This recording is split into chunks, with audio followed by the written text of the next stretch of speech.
we give a little more love to our musicians?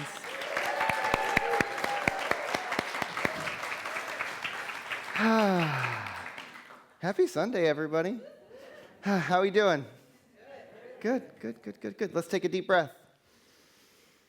And let it go. Let's do that together again. Breathe in. Let it go.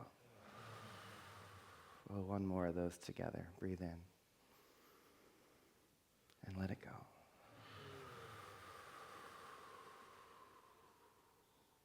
And so good morning again.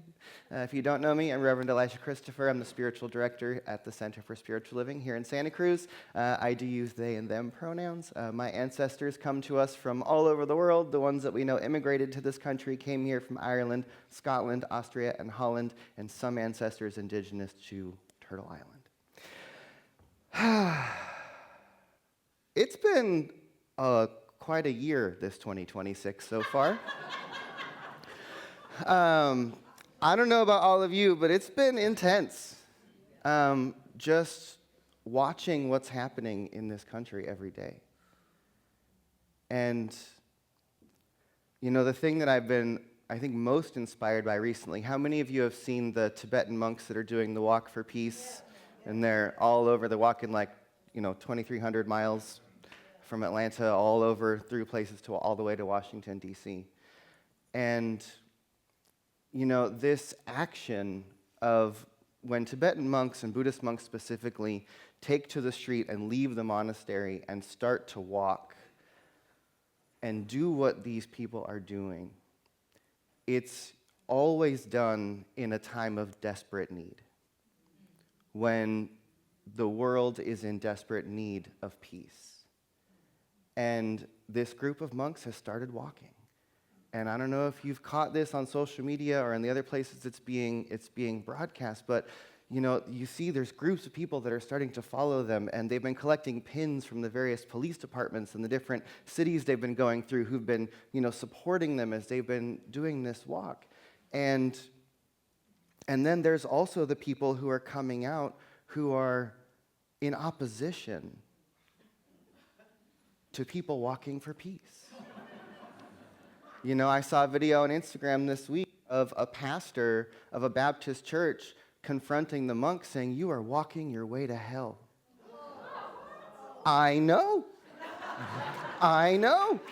It's appalling, right? But what that reminds me of, friends, is like we are living in this moment in this country where we have such a choose-your-own-adventure reality going on. Right? Like, I used to love those choose-your-own-adventure books when I was a kid. You'd read to a certain point, and then it'd say, okay, now go to page 412 or 203. And then you pick up the story, and then it, so two people could read the same book and end up reading a completely different story. You see where I'm going with that?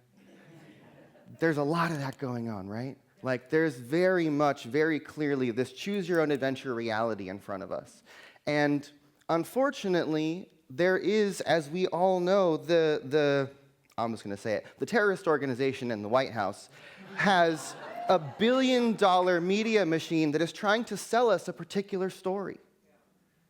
And much of what they're not selling us is all the amazing things that are happening right now.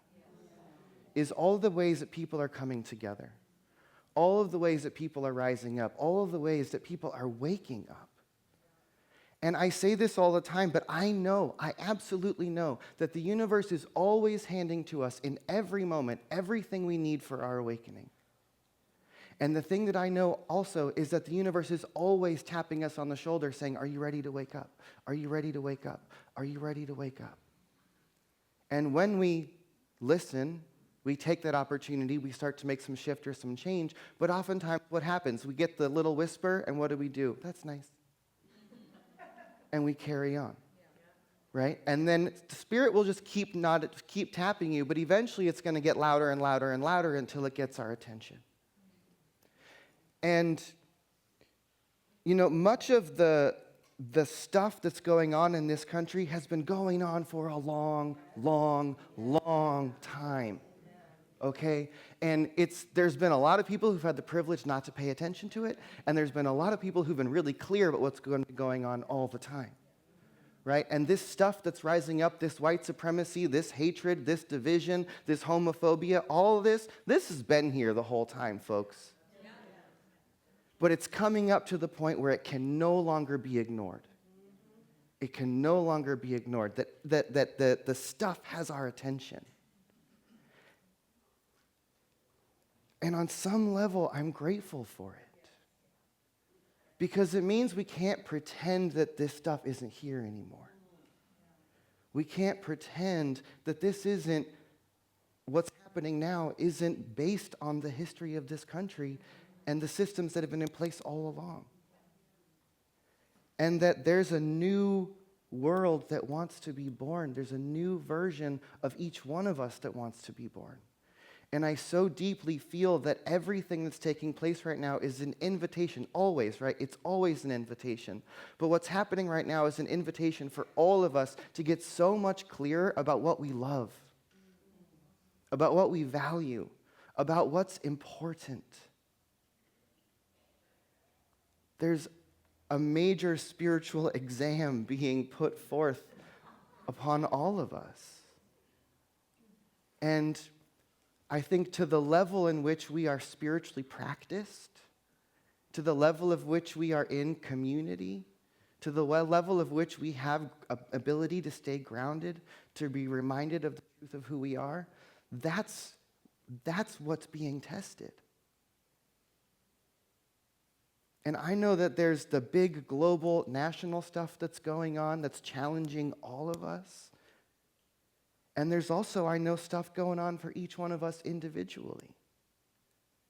And I believe that we're all going through this major forging time, right? And I had a conversation with someone this week, and I had this image of, a clay vessel being formed. And when someone works with clay and you form something, it's all soft and, it's ready to be made, but it has to go through a process of being cooked. You've got to put that thing in the fire, and you have to burn out all of the impurities. You have to burn out all the things that don't belong, and then something so much more stronger, so much more pure, that is a vessel that's capable of holding something new, is created in the process. And so, in a way, I want us all to think about whatever's going on in our own lives and this great, big, disastrous situation we're all walking through together in this country right now, is think of this as your forge. Think of this as your kiln. You are the vessel that's being formed for something else right now. Each one of us, this community, and each one of us individually, this country is being forged into something else. A new vessel is being created. And we're being put through the fire right now and being invited to have all of that which no longer serves burned away. Right?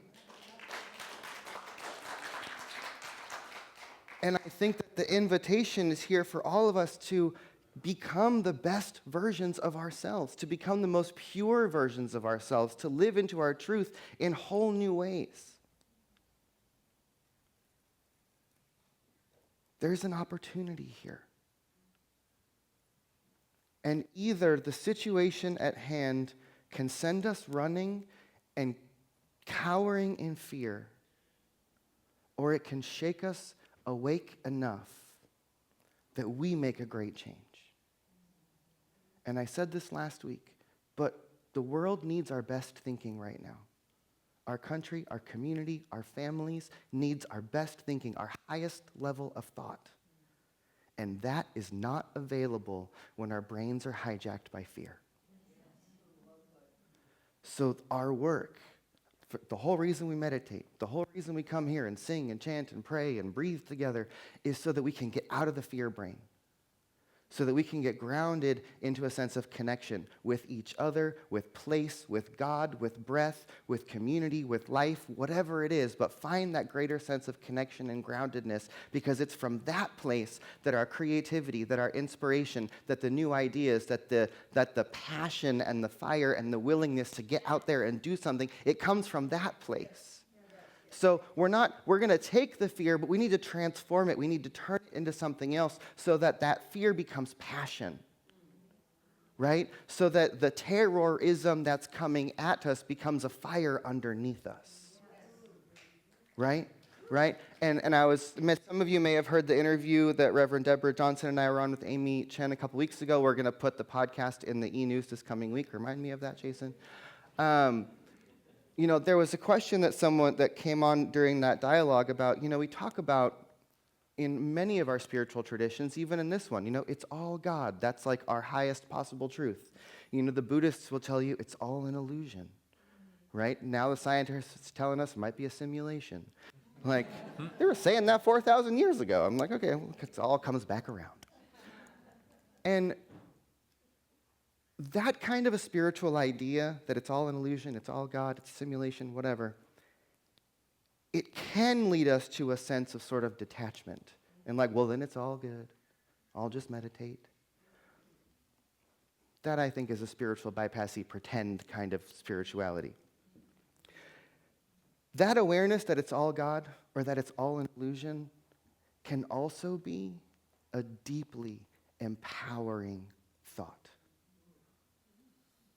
Because if I know that everything out there is a projection of the mind and that I am an agent within the mind that is capable of changing something, then it means that illusion, that simulation, that Maya, that thing that's happening out there, I have some power over. That where I am choosing, what I'm putting my energy into, the ways that I'm focusing it, the way that I'm giving it life means that where my attention goes, where my energy goes, where my passion goes, I'm choosing what reality is going to become projected. Right? If I can take this idea that it's all God and not just say, well, that means everything's good and perfect, but say, if it's all God, that means there is a magnificent cosmic power within me that is being called to show up to the situation right now. Right? We can see this great spiritual ideal, and it can be something that we just sort of passively go, well, that's lovely. Or it can be the thing that really empowers us and tells us that we, the thing, the energy, the life force that lives within me, that lives within each one of you, that source, that light, that energy, that love is so much greater than any situation that's taking place. And if we can touch that infinite source, then we can bring that to the circumstances and the situations that we're walking through.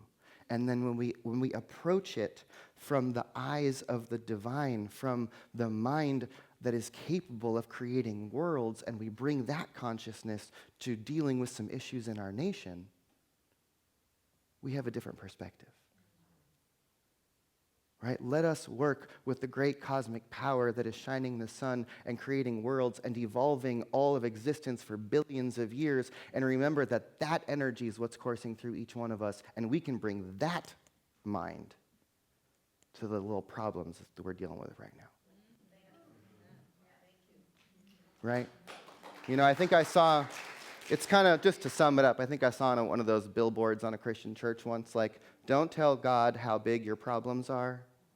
Tell your problems how big your God is. That sums it up, right? Okay, take a deep breath in.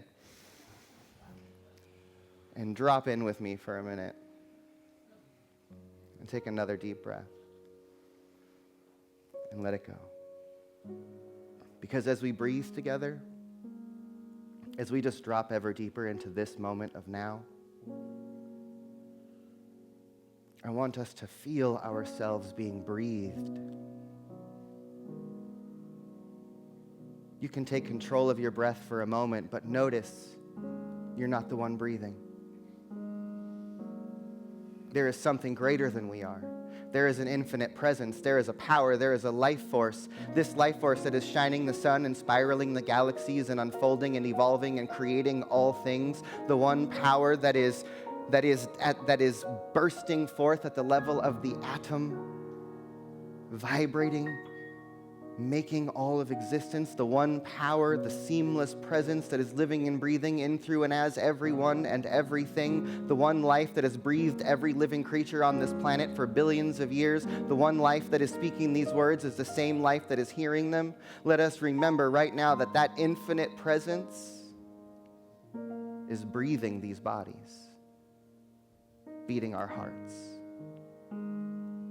Let us remember that we are connected to a power and a presence that is greater than any circumstance or any situation.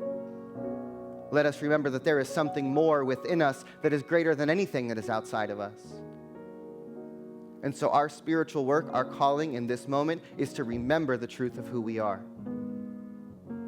To remember that we are being called up, we are being called forth, that life is ringing the bell and it is calling us all out. It is calling us all up to stand up, to march, to protest, to speak our truth, to stand for what is right, to care for each other. Because when we remember that everyone and everything is God, that should and must change the way that we interact with each other and with everyone and everything in all of life, because we remember that all of life is sacred. That our greatest power is the power we share together, not the power that can be wielded over. And so let us know that everything that is rising up in each one of our lives, everything that is rising up in our community, everything that is rising up in our nation, and everything that is rising up in our world right now is the invitation for all of us to become something more. That all of the ways of doing and being, all of the systems that have got us to where we are now might just need to be rearranged, to be reimagined and recreated. The great blessing that Spirit gives us is that when we see what doesn't work, we become oh so much clearer about what we truly want.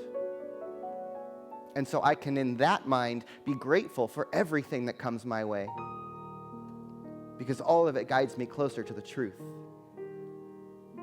When we remember that everything is an invitation, we can be grateful, and we can celebrate that opportunity is in front of us in every moment. And so it is from that place of gratitude and celebration that I then invite us to move back with the breath, to remember and to feel ourselves being breathed, to remember that there's a power within us that is greater than anything outside of us, and that we call upon that power today. May we be activated. May we be awakened. And may the love and the light of God shine through our eyes and speak as powerful truth through us. And so with that, let us breathe and say together, and so it is. Ashe.